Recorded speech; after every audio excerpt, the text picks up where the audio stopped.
welcome to the latest webinar in our Engineerica Education Keynote series. We're so pleased to be bringing you this complimentary presentation. So for those of you who are new to us, Engineerica specializes in academic center management systems for higher education. You may be familiar with our software applications, which include AccuTrack, Accudemia, and AccuCampus. And I, of course, want to give a special welcome to any Engineerica clients joining us today. I want to make sure that everyone is aware of our upcoming live conference. This is something we're going to be having in October. If you enjoy this webinar series, you'll probably definitely enjoy our Academic Center Summit, which is going to take place October 14th through 15th near our company's headquarters in Orlando, Florida. It's going to feature some professional development sessions along with academia training and informational sessions for current or interested clients. And our keynote speakers for this event are going to be Michael Frizzell, who's the Director of Student Learning Services at Missouri State and a former ICLCA president, as well as Corey Hammond, Director of the TRIO program at Southern University Shreveport and author of the book I Teach, You Learn, We Grow. We are offering early bird registration until July 31st, so please be sure to take advantage of that to get our best pricing. And I'm going to go ahead and paste the link for that if you are interested and want to learn more. Again, till July 31st, we are offering early bird pricing for that conference. And for those of you who are not yet clients, I do want to let you know we are offering a complimentary trial of our most popular center management system, Accudemia. This gives you an opportunity to use Accudemia for an entire semester risk-free to see if it helps make management of your center and data collection easier. And now with the summer here, now is a good time to set up a trial for the fall. So if you're interested, you can send me an email, and there'll also be a question in the survey about that as well if you want to. And I'm going to go ahead and paste my email there in the chat as well, rachelc@engineerica.com.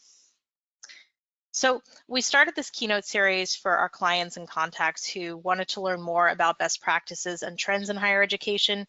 And each month we feature a distinguished speaker to talk about hot topics in the academic support field. We're still finalizing details for our August webinar, so keep an eye on your emails and on our social media accounts for an announcement for when we open up registration for that.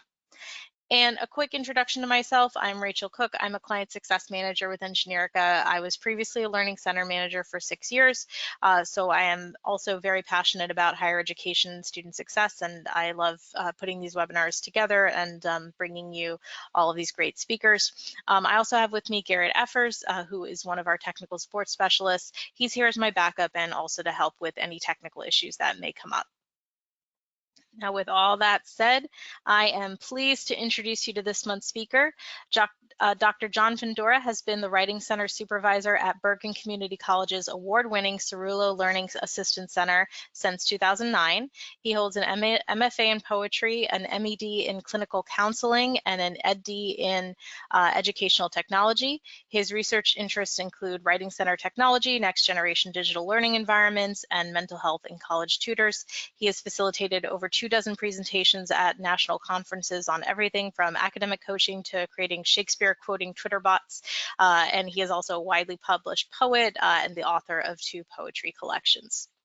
Now, John, I am going to go ahead and hand control over to you. Give me 1 second here.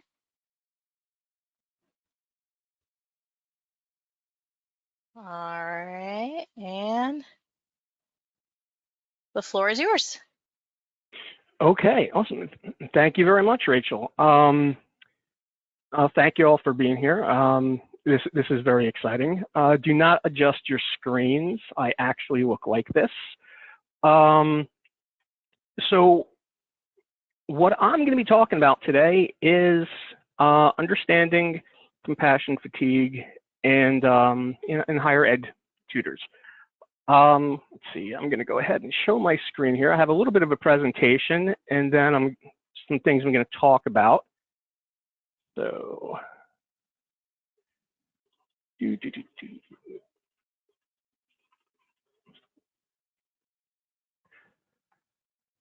all right.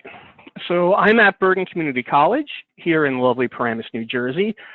Short drive from the greatest city in the world, Paterson, New Jersey, and only 11 miles from Midtown Manhattan. Like Rachel said, I'm the Writing Center Supervisor here at Bergen Community College. I've been here since 2009. I've been in education since 2003, and before that I worked for corporate training, learning and development, and that stuff. Basically what I do here is I oversee a writing center. I recruit and I train the writing tutors, humanities tutors, social science tutors, do a lot of workshops, a lot of trainings, and I also liaise with personal counseling and public safety departments. Also a big alien enthusiast. They're probably transdimensional beings. Unfortunately, this is not that presentation. Hopefully you can catch me at some other time and I'll talk about that. So just to talk a little bit about what my center looks like here. We have, we're the Cerebral Learning Assistance Center. We provide support for over 250 courses here at Bergen.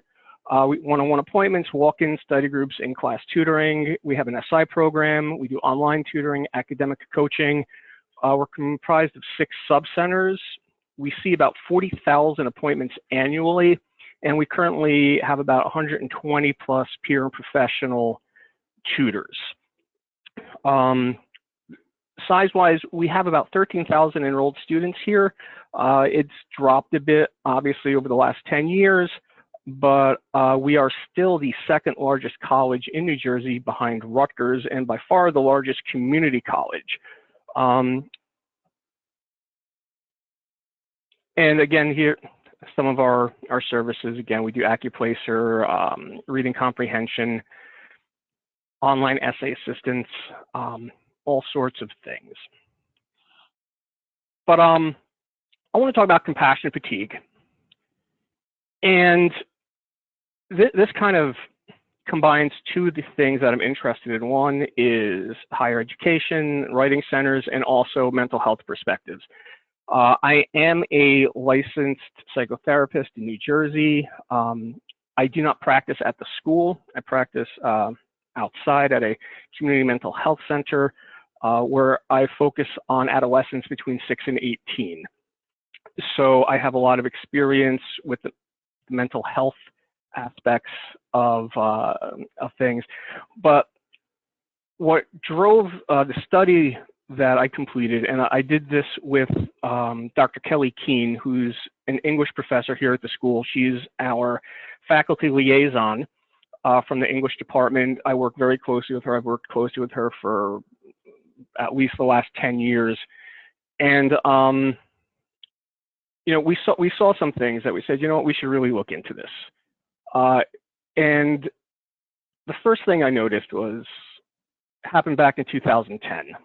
So back in 2010, there was a student at Rutgers University who roommate videotaped them having an encounter with another student, posted it online, and the student ended up committing suicide.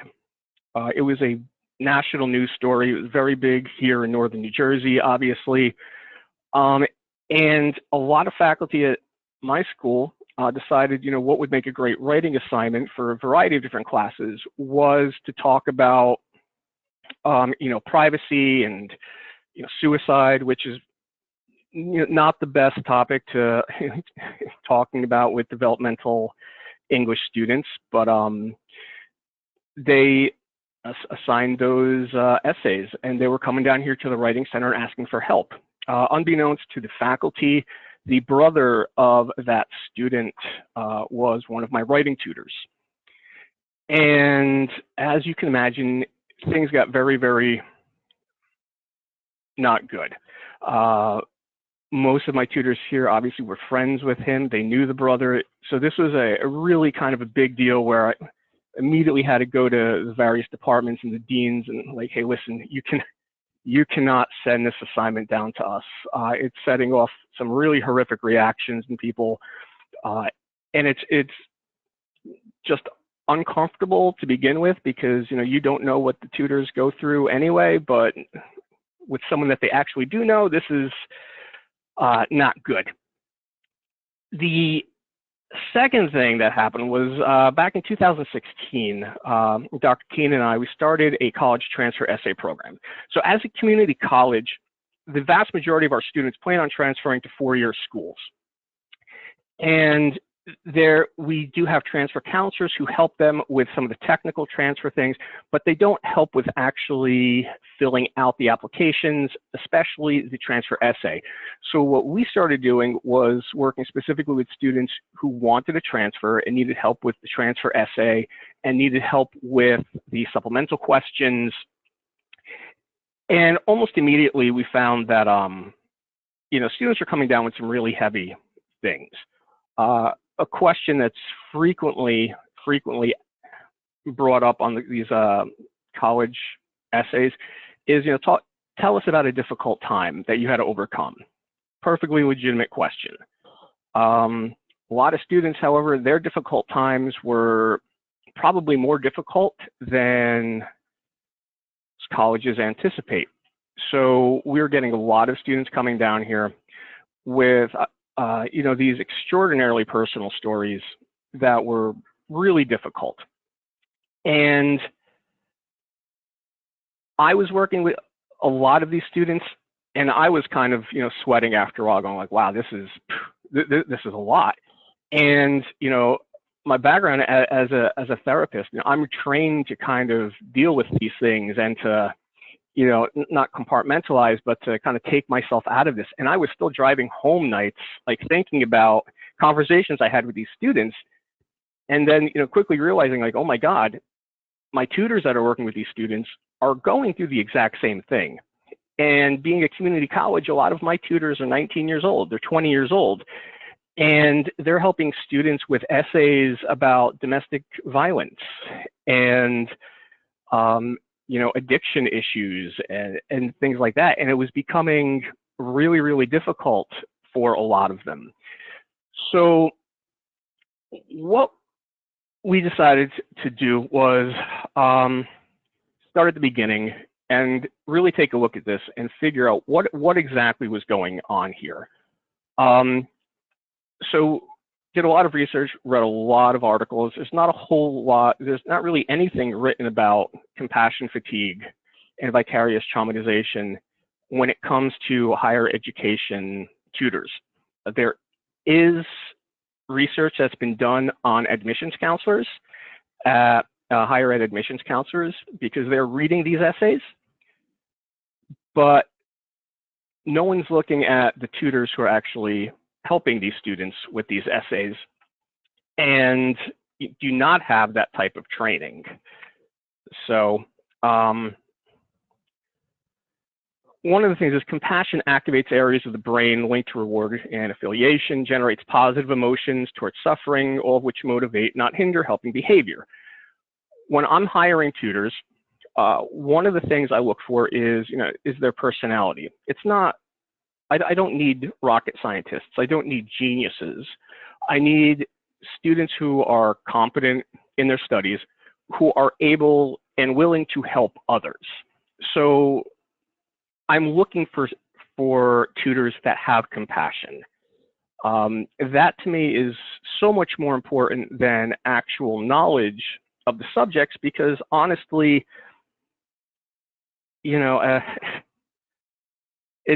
figuring out a thesis statement is not all that difficult for the types of students that I'm hiring as my tutors.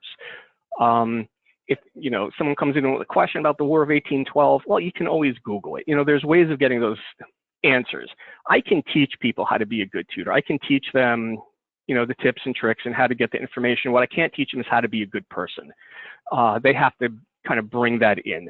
So I'm already looking for people that have this compassion.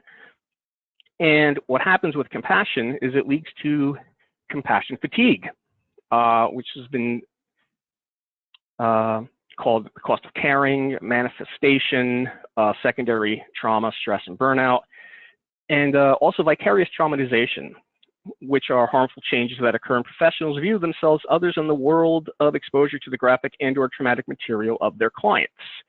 5 areas that are affected: trust, safety, control, esteem, and intimacy. So this is really, really common when it comes to therapists. Every therapist I know, and we all had to have our own therapist when we're practicing, because we're constantly exposed to some really traumatic things. And as someone who I was working, again, 6 to 18-year-olds, there was a lot of abuse, a lot of suicidal ideation, a lot of things that parents didn't understand, and it was difficult. But I did have a therapist that I worked with, who was my supervisor, and like once a week I would go and talk, and be like, hey, listen, this is, because I would go home and laying in bed looking up at the ceiling like, oh my God, how am I going to help this person? And I have 2 young kids at home, so they're the same age as the kids that I'm working with. So when it comes to compassion fatigue in educational professionals, healthcare and educational professionals are the groups most at risk of developing burnout because of their work in social service. And a quote says, today the work of educational professionals goes beyond teaching a subject matter, which is extremely true. If any of you teach, if any of you know teachers, you know that most of the difficulty is not in the actual teaching, it's in the other stuff. I started my teaching career as a middle school English teacher in Paterson, New Jersey, which is a very urban area here. If anyone saw the movie Lean on Me with Morgan Freeman back in the 80s, he played Joe Clark. They used to call him Crazy Joe, now they call him Batman, about Eastside High School in Paterson. It's changed, it's gotten better. It hasn't gotten all that much better. Where, I taught there for 4 years. I saw things that, honestly, I never thought I would see as a teacher. The drugs obviously are one thing, but the violence, seeing students get stabbed in hallways by other students. I mean, like things that are absolutely, insane to think about. And as I looked around, I saw the other teachers that were working there, and everyone had this burnout, this excessive, an excessive emotional demand from these students. And it's really, really hard. It's really, really hard to deal with that. In my case here at the college, those are all professionals. Those are people that went to college, received training. They know what they're getting themselves into. The vast majority of my tutors are not going into education fields. The vast majority of them are going into something else. They don't have that, they don't have that mindset. They don't need it because it doesn't, what they're going to do does not call for that. And when you have professionals who are burning out, I mean, just imagine what happens when you have people who are not professionals.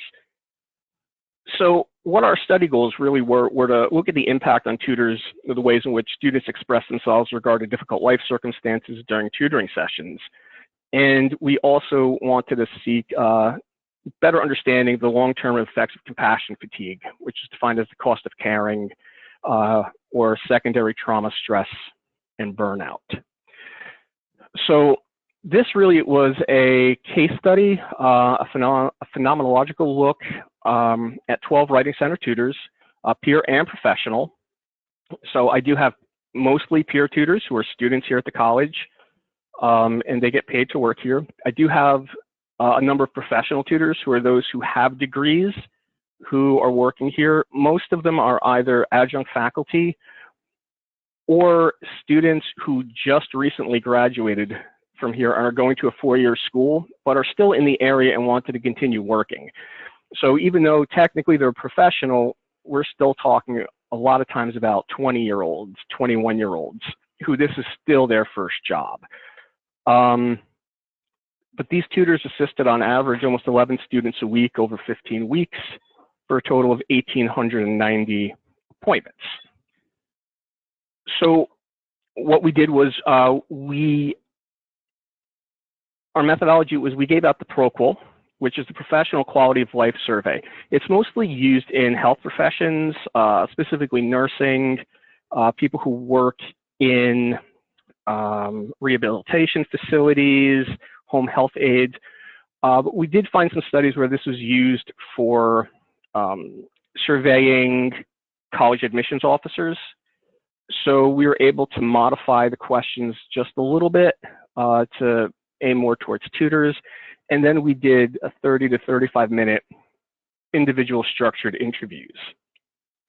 And I'm not going to get into all of this super lot, but I just want you to see what the background was that we were looking at here. So the protocol, it's a Likert scale assessment that looks at 3 separate areas: compassion, burnout, and secondary traumatic stress. It's 40 to 45 questions. For most of them, it took 15, 20 minutes to answer. And what it does is it looks at secondary trauma and it looks at burnout, and it gives you a compassion fatigue score. Like I said, the protocol, it's the de facto tool used for measuring compassion fatigue in helping professions. So that's kind of why we went with it. Well, it's not kind of why, it's why we went with this. Let's see here. So according to the protocol, high scores were 42 or above, moderate 23 to 41, low is 22 or less. When it came to compassion, 7 of the 12 participants were in the high category, 5 were in the moderate, and they were actually in the high moderate. When it came to burnout, 10 of them were in the low, 2 of them were in moderate, and the secondary traumatic stress, 4 were in the moderate range, 8 were in the low range. So we looked at that and we said, fantastic, this is great. A lot of compassion, not a lot of burnout, not a lot of secondary traumatic stress. So this was, you know, this was fantastic. Yay, we solved everything and we didn't actually have to do anything. We did this, it worked, everyone's happy, we can go about our lives, and I can go back doing all the other stuff that I'm contractually obligated to do. However, so I'd use some methodological triangulation. We're going to use interviews. That quantitative data wasn't really enough. We wanted to also look at the qualitative. So we created semi-structured interviews to confirm, clarify, and or challenge our analyses and conclusions. And again, we used interview questions that were used in a combination of educational settings and helping professions such as nurses, home health aides. We took the questions, again, made them, changed a few of the words instead of, you know, patient, student, things like that, but the actual questions themselves didn't change. Some of the questions, what they looked like, tell us about a time you felt a sense of personal satisfaction during or at the close of a session. Have you ever had an experience when a student shared personal information at any point in a tutoring session? Did you take any actions to process difficult feelings that you might have experienced? Have you ever felt at or near your limit as if you hit a wall in your ability to help? What do you wish supervisors and administrators knew about what it means to tutor students who have difficult life experiences? So we found 5 emerging themes: empathy and emotional labor, boundary navigation issues, feelings of being overwhelmed and or helplessness, personal growth, and the complexity of tutoring and its related support systems. So empathy and emotional labor was referenced 30 times throughout the interviews. And what we found was that these tutors are deeply affected by the students' struggles, and not just academic struggles, but personal struggles as well. The tutors are often engaging with really complex and sensitive topics that emerge in the students. I mean, we did these interviews last summer into the fall. The last interviews were done in November. By that point, the situation in Israel had already occurred, and there was a lot of talk about that. We have a very, very diverse student body here at Bergen. Northern New Jersey is one of the most diverse areas in the country. So there was all sorts of things going on. We have, you know, students who have family in Israel, students who have family in Syria, students who have family in Gaza, the West Bank. So these were these were things that were coming up. It was not a hypothetical. These were happening. And the tutors had to navigate that balance between supporting the students while also attending to their emotional and personal challenges. You know, they want to help the students. They're not telling people, oh, go away. They're saying, let me help you. So luckily, one of the things we are able to do here, we do quite frequently, is refer to appropriate resources such as counseling, international student office. There's a bunch of different things we can do to make sure that the students who need assistance get assistance, regardless of what that assistance looks like. The second was boundary navigation, referenced over 25 times during the interviews. The tutors found it a challenge to maintain professional boundaries while empathizing with student struggles, such as handling disclosure of trauma or assisting with assignments that conflict with their personal beliefs. You know, we're getting students who are coming down here writing about how, I don't know how else to put it. Islam is bad. Islam is a horrible religion and it needs to go away. And the tutor they're working with is Muslim. And it really put a strain on not only that tutor, but on the other tutors as well, because it wasn't just happening in that situation. It was happening in a lot of things. Students coming down here, vehemently pro-life, talking to, a female tutor who is very, very pro-choice. And they're trying to give academic feedback. They're not giving opinions. They're not saying, well, no, this is wrong. They're trying to help them improve their paper. But at the same time, they're really they feel like they're going against their own personal beliefs, their own personal morals. And that was extremely, extremely challenging for a lot of them. Tutors also found it challenging when students opened up about personal issues. A lot of the students want to collapse that boundary between a tutor and a therapist. And the tutors struggle with managing those situations and maintaining that focus on academic support. But they also want to help with the emotional needs of the student. Gender dynamics also played a very large part in this, particularly the discomfort female tutors felt with male students and the perceived tendency of male students to share more with female tutors. And I'm going to get back to that in a couple of minutes because something interesting popped up while we were doing this. The third theme, being overwhelmed and or helpless. They frequently mention the challenge of handling sessions where students trauma dump. A lot of students, they will come in, they have relationships with these tutors, they're working with them once every 2 weeks or twice a week or whatever, and they get comfortable with them, and suddenly it goes from, hey, I need help with, my algebra homework to, so I'm homeless, what should I do? And how do how do they respond to that? Tutors also experience pressure and doubts about their qualifications. They experience imposter syndrome. We have our hiring process here is very, very intense. It's a minimum 3.0 GPA to become a tutor, minimum B+ in grade in anything that you're actively tutoring. But honestly, there's like no tutors here that have below like a 3.5. No one's tutoring something that they don't have at least an A- in. So these are students, the tutors are students who are highly successful. And they're working with students and they start to question themselves because they don't know all the answers and they're not expected to. But as a student in a class where they're always the one raising their hand, they're always the one who knows the answer, suddenly they're dealing with all these other students who don't know the answer. And then they start questioning themselves, well, do I know what I'm doing? And they end up have difficulty managing their emotional well-being. They've also expressed feelings of being overwhelmed by the emotional weight of their student stories and challenges. It gets very heavy. personal growth. This obviously is a positive one. They frequently expressed a sense of satisfaction and accomplishment from helping students.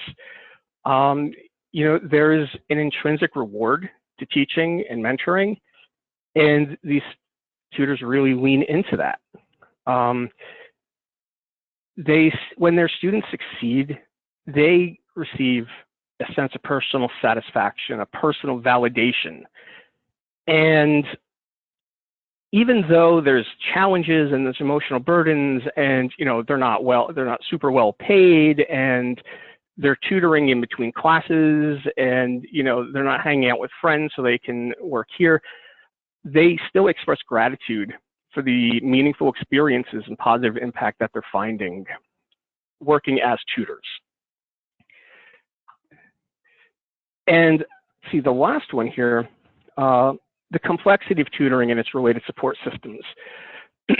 So one of the things that and you know, this is something like I've realized for a long time, but it was nice to, I guess, see it in the actual data that compared to more formulaic subjects, tutoring writing involves navigating different things.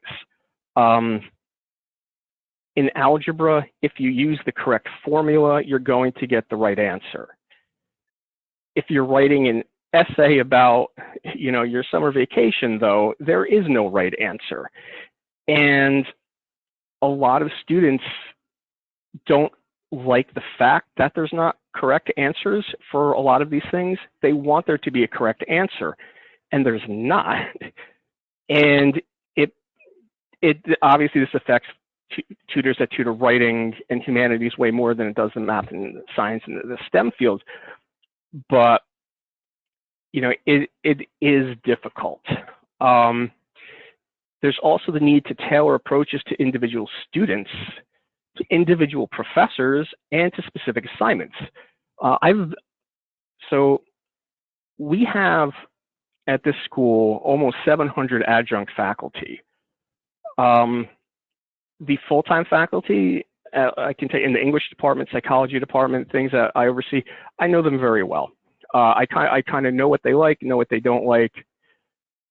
You know, I can tell a tutor, okay, you know, this professor, this is what they're going to be looking for. But when you have 700 other faculty who may be here for a semester, maybe here for 2 semesters, and then gone, we have no idea. And you know, it gets really frustrating to the student and the tutor, and to me, when you see a paper that like, well, this is well written, and it comes back with an F, and you're like, well, who's this professor? Oh, this is their first semester here. And then you know, you hand that exact same paper to someone else, and they get an A. You know, there's no rhyme or reason sometimes to it, and there's nothing I can do about it. There's nothing the tutor can do. You know, that's just the way it is. But they also do talk about the physical and mental exhaustion from multiple tutoring sessions back to back. That does get to be quite a lot. So I just want to share real quick, in their own words, a couple. I know this is a lot of reading, but so we had during one of the interviews, tutor was talking about a student who came as his first semester, and it was his first month in the United States. And he was telling the tutor about how a lot of people didn't understand his accent. His professors asked him to write a 5-paragraph essay. He had never heard of a 5-paragraph essay before, and he was just having a lot of trouble getting started. So, you know, the tutor just spent the first half of the session just trying to make them feel comfortable. And the student ended up feeling a lot better. And at the end of the session, quote, I remember he told me that he makes little origami papers, and he actually pulled one out of his backpack and he gave it to me, and he said this is the first one that he's made in the United States, and he felt like I was the person who deserves to have it because I'm the first one who ever made him feel comfortable since he got here, and he almost made me cry. Now that's an extremely positive, that's extremely positive, but it's also that can be really emotionally draining, because now imagine after you're working with that student, now you have another student comes in right after, and they have a totally different thing going on. You know, you never know what you're going to get. I'm gonna skip a few of these here. So there's this one. We have a lot of special needs students on campus, and because we're an open access campus as a community college, there's a lot of special needs that are not. I don't want to say not typical of college. I mean, there's a lot of ADHD, but there's a lot more serious conditions that we run into here because it's open access. And we get these students who, honestly, their parents are not quite sure what to do with them. And they're like, well, sign up for college classes. And they come to us, and, you know, it's really, really difficult, because what will often happen is, you know, our faculty here normally teach a 5-5 load. A lot of them will teach a 6-6 load. So they're dealing with 125, 150 students a semester. They do not have the time to work with every single student. A lot of the students who come down to us will say, oh, my professor just said, come down here, you'll fix me.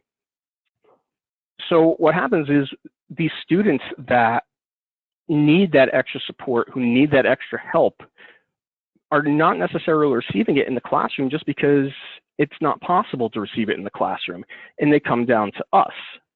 And then, you know, we have student tutors working with them who say, you know, I felt a little, I didn't know what to say, because they were just kind of treating me as a therapist, which I did not really, you know, I didn't want to be in that position because I'm supposed to be their tutor, not their therapist. Yeah. And that's something I don't want my tutors to feel, because they're not therapists. You know, that's not what they're doing. They are tutors. So I'm just gonna, let me see, I'm gonna stop sharing my screen here. My screen stopped showing. Does that work? Yes. Okay, so one of the other things that actually happened while we were doing this study was, during one of the interviews, one of the tutors said something that was made me a little nervous about a particular student. And I was like, oh, that's kind of odd. Let me look into this more. And basically what happened was, there was a male student who was specifically coming at times when I was not on campus, I was not in my office, and he was going to a very select group of young women tutors and making them feel extraordinarily uncomfortable. And not, you know, not necessarily doing anything that violates any code of conduct, but it got to the point where these tutors no longer felt comfortable at their job. And when we found this out, I was like, oh my God, no. So, you know, we ran up to the vice president, our judicial affairs team. We got someone to talk to this kid, stopped him from doing what he was doing, because he was scaring people. And, you know, I like to think that I have a pretty good grasp on what goes on in my center. I'm here, you know, way more than I'm anywhere else. And I think I know what's going on. So it kind of frightened me that I'm here this much, and I have a very good relationship with my tutors. You know, we talk about everything, that I didn't know about this until it had been happening for weeks. And then I kind of thought, I was like, oh my God, well, if this is happening right under my nose, like, what else is happening? What else is going on there that I don't know about? And it was a little bit frightening. So we actually stopped the study during that point until we were able to take care of some things and get that situation resolved, and then went back to the study. But, you know, so that's the study part. That's the data that we collected. That's what we saw. Now, the other thing is, what exactly do we do with this? You know,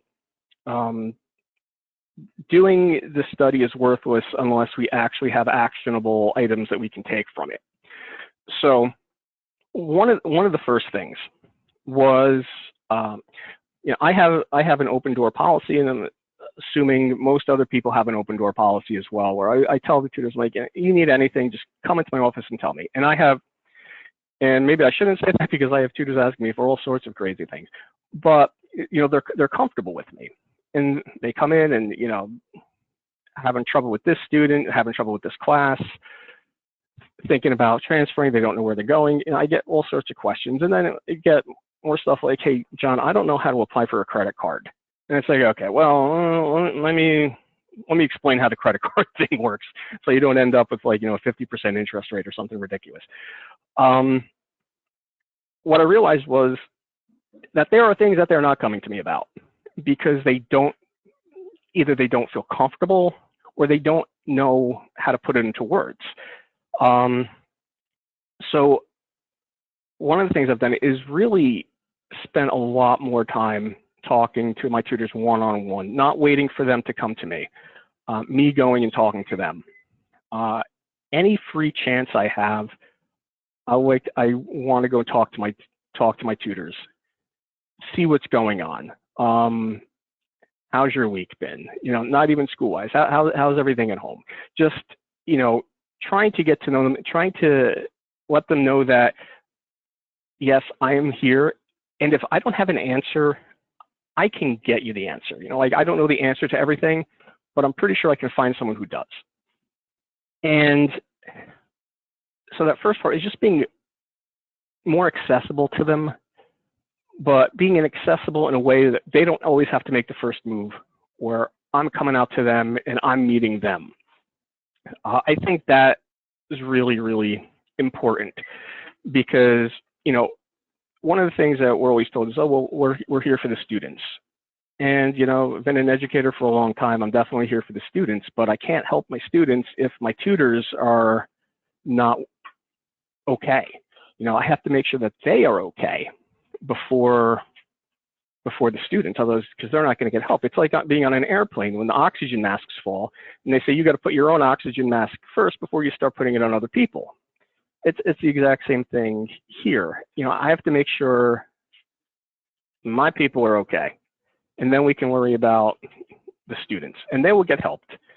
But that was the first thing.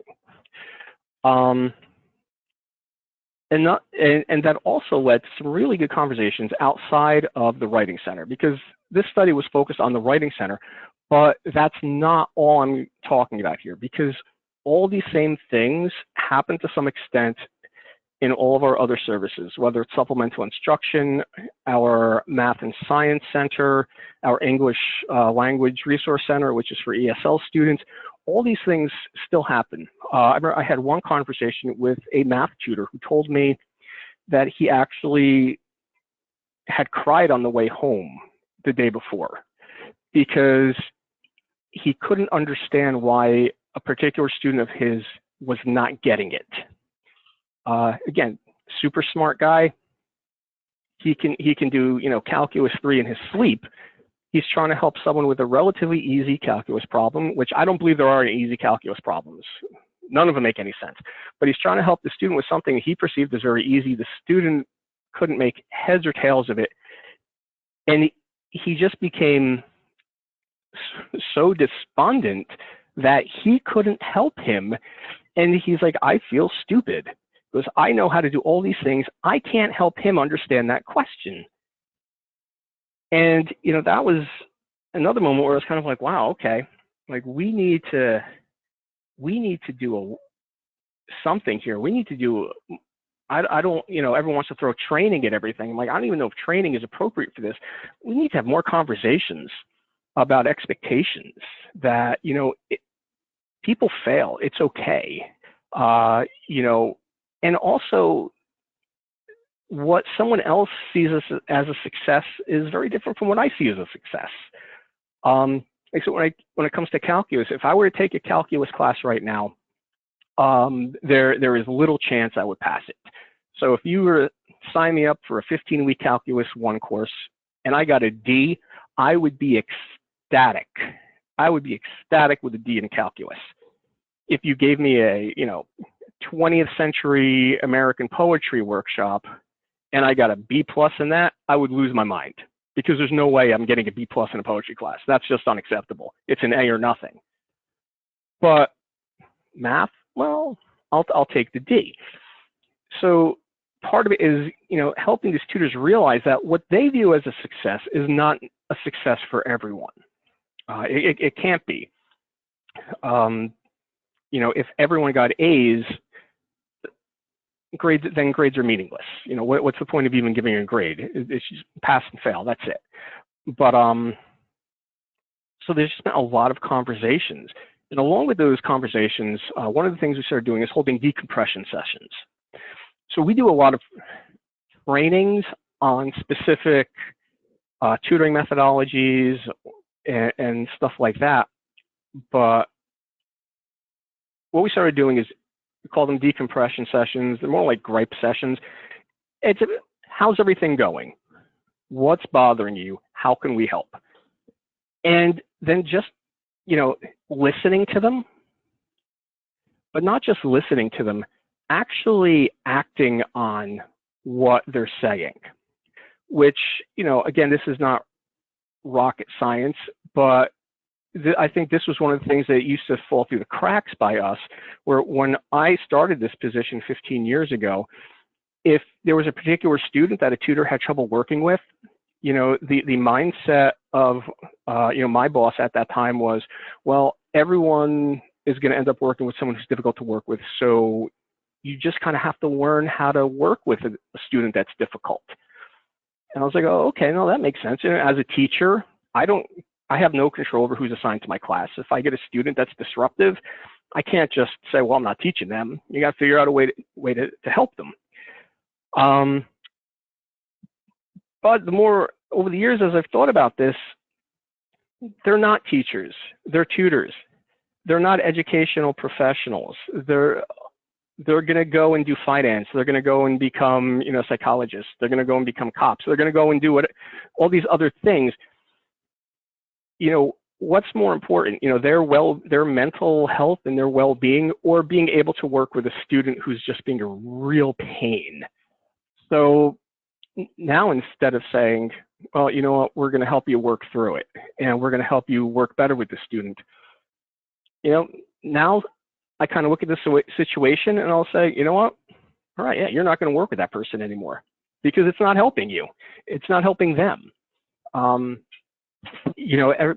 There was a lot of trying to fit, square peg into a round hole, or round peg into a square hole.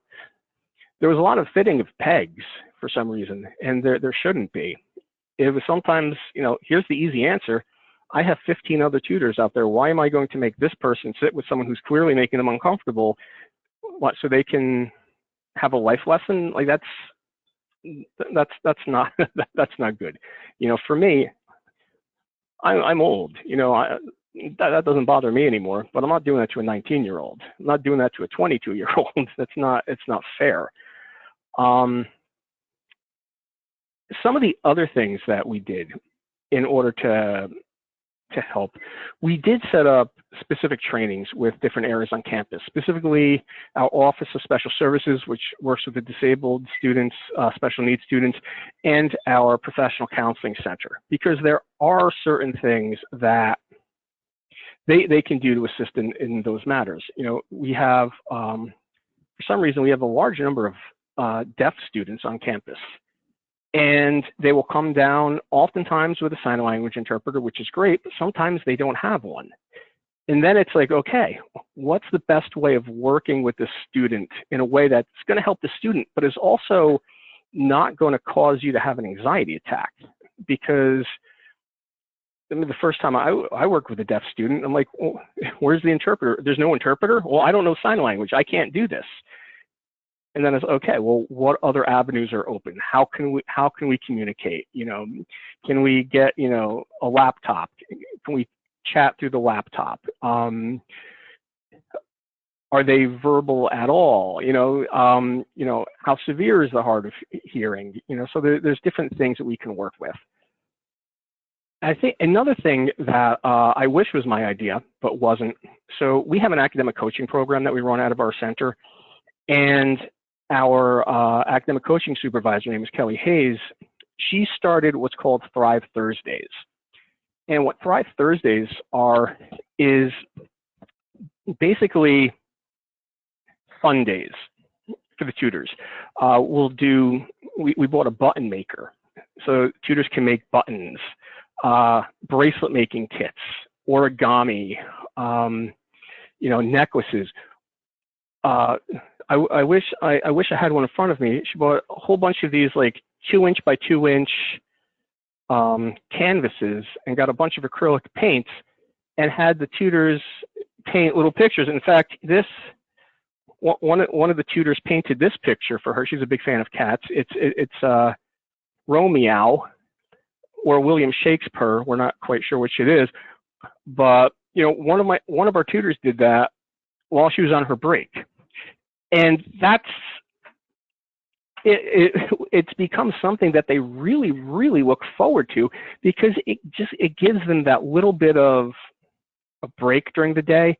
And we hold it in our center. We have 2 classrooms attached that we use for trainings and workshops, but it also gives them a chance to kind of be together and talk, because I said one of the loneliest jobs I ever had was when I was a middle school teacher, because I was in a building full of adults who I never ever spoke to. I only spoke to the students. So the same thing often happens here. We'll have a whole bunch of people in our tutoring center, but the tutors never get a chance to talk to each other because they're always working with a student. So having this kind of like, and we'll have like 9 to 5 on a Thursday, open room, when you have free time, pop on in, and they pop on in, and some of them will stay for 5 minutes, some of them will stay for an hour.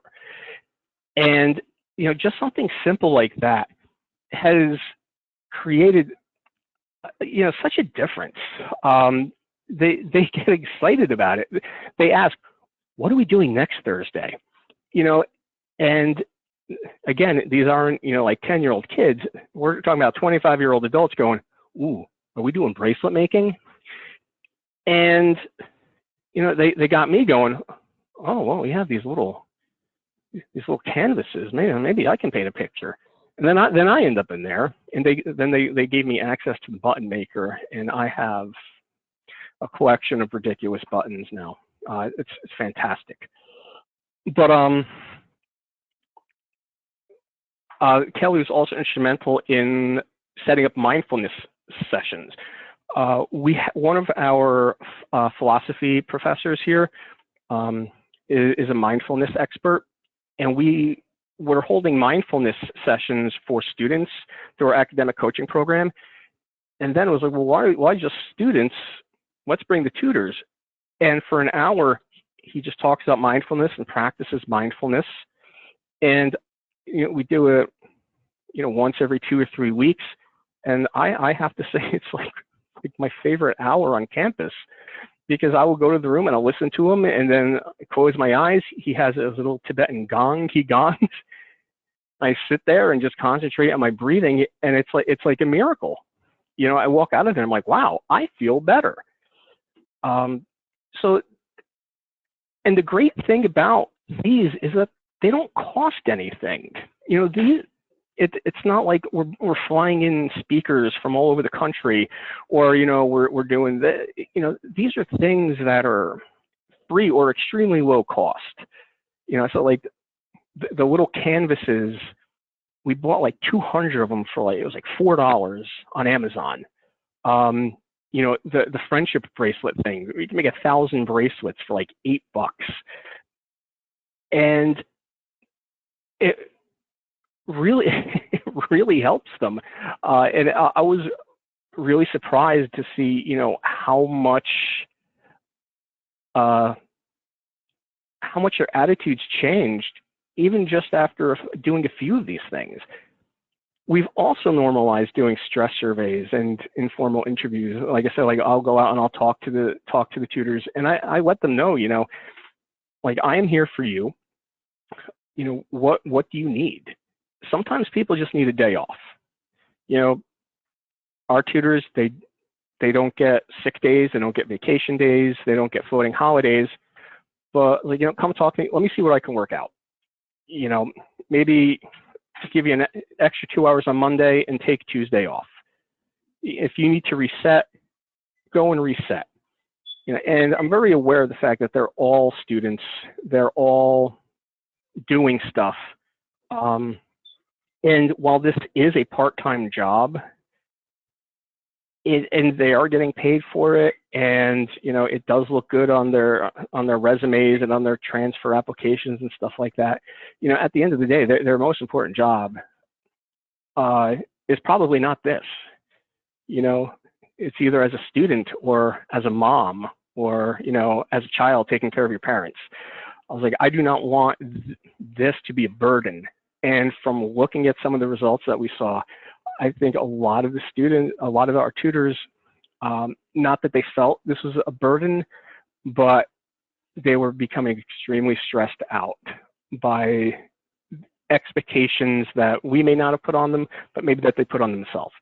So kind of explaining to them that you do not have to put that burden on yourself. That is not your responsibility. You know, you should never be yelled at by a student. Like I tell everyone, I've been married for 21 years. I'm used to getting yelled at. It goes in one ear, out the other. You shouldn't have to deal with that when, you know, your part-time job at your college. That's ridiculous. So that pretty much wraps up the presentation, what I wanted to talk about with the study, and some of the action plan items that we came up with.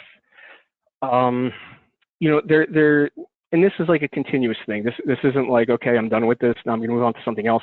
This is still something that we're working on and going forward with. Myself and Dr. King were actually writing this up for publication because we ended up with way more data than we expected. You know, we were hoping to do kind of like a little, you know, couple pages. We ended up getting a lot more than that, but we did go through the whole IRB process and all that before starting this. So it's not like we just threw this together. We did actually set this up as an actual study. So I hope that's helpful. And so I hope that is helpful. And if, you know, I'm more than happy to answer any questions. And I should send in my, I'm gonna put my email address into the chat thing here in case anyone wants to reach out. Awesome. So I'm not seeing any questions. Oh, here's one. Can you share a list of action items as well as a list of ideas for activities with the tutors, such as the button making, bracelets, mindfulness, etc.?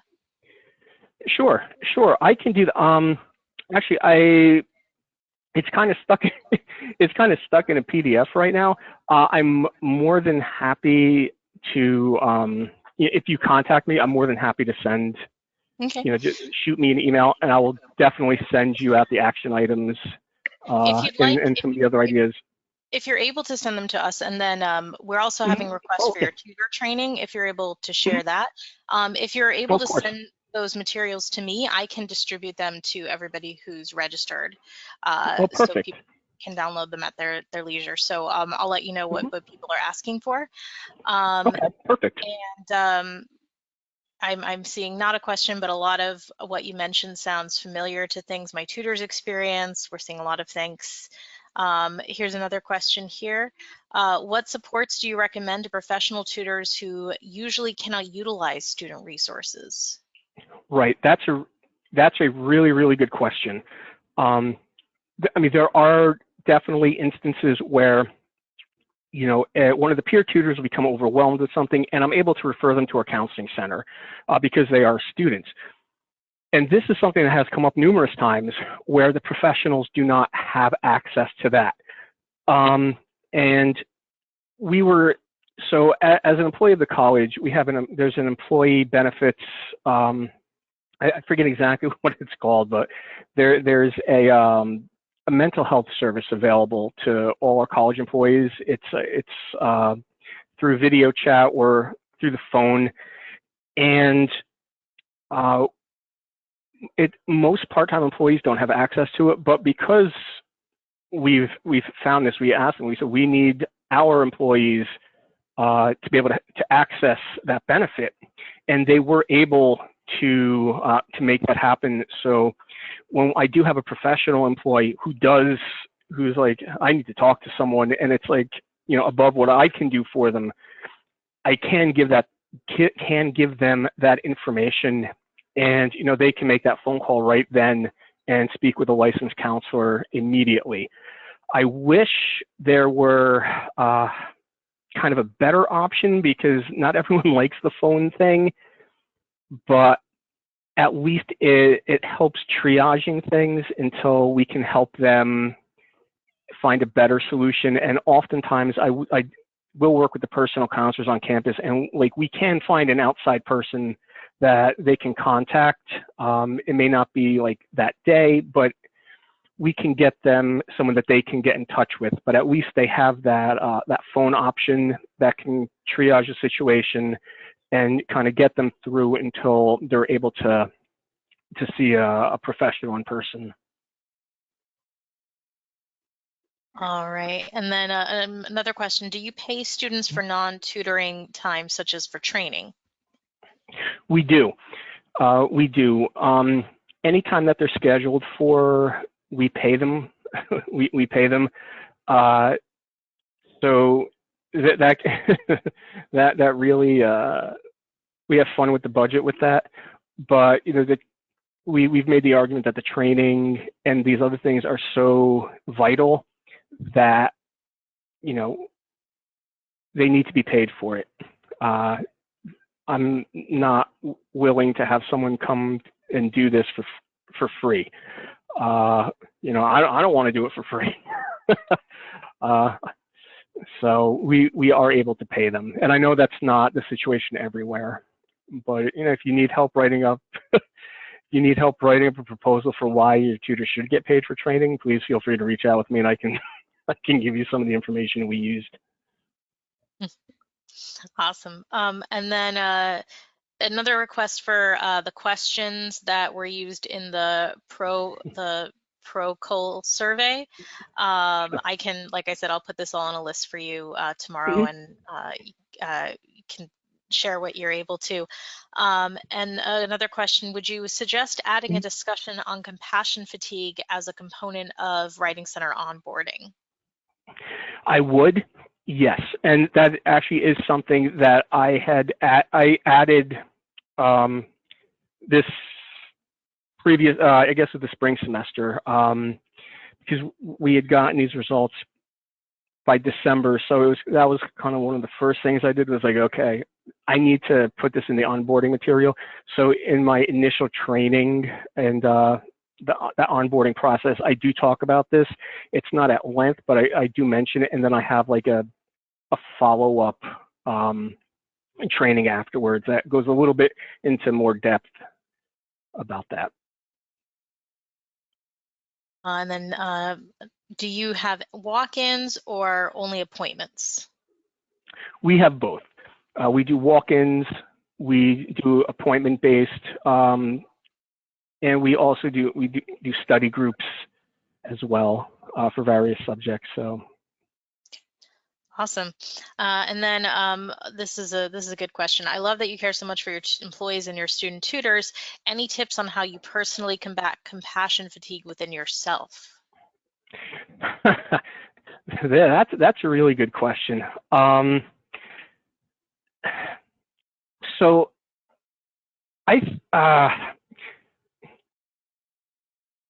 I mean, I still run into it, and like I said, I've been doing this for a long time, and you know, I've been a therapist for a long time. I've been doing this for a long time, and I kind of know myself to the point where, like, I know when I'm kind of like, okay, I need to stop. You know, I need to go get a breath of fresh air. I need to do this, or I need to do that, and I've made it very clear to my dean that I report to as well, that, like, you know, like if I say I'm stepping out for a minute, you know, I'm not stepping out to, you know, go play Candy Crush on my phone. But I'm very kind of self-aware with that I don't want to go home and be thinking about these things. I don't want to lay in bed and think, how could I have done that better? And just like I want my tutors to be okay so they can help the students, the same go, like I need to be okay. I have to make sure I'm okay, because if I'm not okay, I can't help my tutors. And we do have a really good support system. Our supervisory staff here is really, really good. And like I said, our academic coaching supervisor, her name is Kelly Hayes. She is in the office next to me, and she helps out with a lot of stuff. When there's like a lot of things on my plate, like I can be like, okay, I need your help with this, otherwise, I'm just gonna, cry. And the same thing with her when she's like, this is a lot. It's like, okay, what can I do to help? So I think having that relationship with the other members of your team is extraordinarily important. You can't do it. If you're leaving it up to yourself, it gets too much. It gets overwhelming. Very true. So it looks like that is the last question we have for right now. So while we wait to see if any final ones come in, I do want to remind everybody that, we have another one. When it comes to emotional validation for tutors from student success, what do you think is a healthy balance of enjoying the fruits of your labors, but not putting your emotional health at risk? Yeah, it kind of, it depends on the tutor. There's a lot of, I do have tutors that like know exactly where, kind of like their limit is, and who have no problem saying to a student, okay, stop, we need to, and then I have others who are not able to just say, okay, stop, we're not going to do that. So one of the things I think is really important is like when I talk to them, talking about like what's your boundaries look like? What do your limits look like? How comfortable are you saying to someone, okay, I need to reset? And I said, I will never, and like in our training book, we have a thing about, calling out. If you call out too often, that's not good, and we need to. I tell them, listen, if you need to not be here for an hour, if you need to not be here for a day, tell me, we will make it work, because I would rather have you good and not here than here and not good, because that's not going to do you any good, and then it's going to make me feel horrible. So it's that open communication. It's open communication with the tutors, and it depends how many people you have in your center. So we have over 120 tutors here. I directly oversee this past semester, I think like 30. So which is a lot, but it's manageable where I can still talk to all of them. All right, and then we have, when it comes to emotional validation for tutors from student success, I already did that one. Oh, sorry. Still kind of brain foggy with this cold. All right, I think that is actually the last question we have right now. So I want to remind everybody, I want to thank everyone first of all for coming. And I do want to remind everyone that we are redirecting you to a survey when you exit. And if you are interested in in our conference coming up in October, that link is in the chat. I want to thank everybody for coming. I want to thank John. I want to thank you so much for your time today. And this was a great presentation. We're seeing a lot of compliments in the questions box. So Awesome. Thank you for being so generous. And I hope everybody has a great rest of their week. Thank you. Bye, everyone. And if you haven't seen Michael Frizzell speak, if he's speaking at your conference, Michael Frizzell, yes. He's good. I know Michael. He's very good. So he has a lot of good things to say. He's awesome. We're excited to have him, and we were so excited to host your presentation. And of course, we'll be getting out that recording to anybody who had to leave early or who wants to rewatch this very soon. Thanks, everybody. Have a great day. Thank you.